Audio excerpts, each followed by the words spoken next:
हुकूमत ने high speed diesel की कीमत में 32 रुपये 12 पैसे फी लीटर कमी कर दी है, जबकि पेट्रोल की कीमत बरकरार रखी गई है।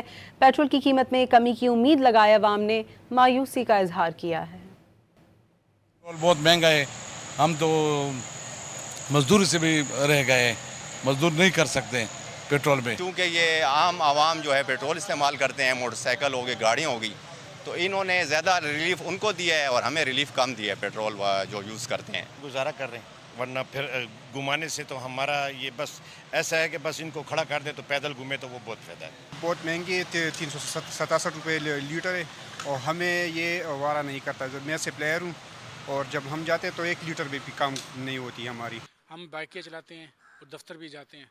हुकूमत को चाहिए आलमी मंडी में तेल के कीमत कम हुई, लेकिन पाकिस्तान में उसके असरात नहीं हुए। डीजल की कीमत कम हुई है, लेकिन पेट्रोल की भी कीमत कम होनी चाहिए। डीजल सस्ता तो कर दिया हुकूमत की जानिब से, लेकिन मैं समझती हूँ कि इसका कोई फ़ायदा नहीं है, क्योंकि एक बड़ी तादाद ऐसी है आवाम की जो पेट्रोल इस्तेमाल करती है। और फिर उसके साथ साथ अगर हम देखें तो आलमी मार्केट में पेट्रोल की कीमतें जो है वो चंद दिनों में काफ़ी कम हुई।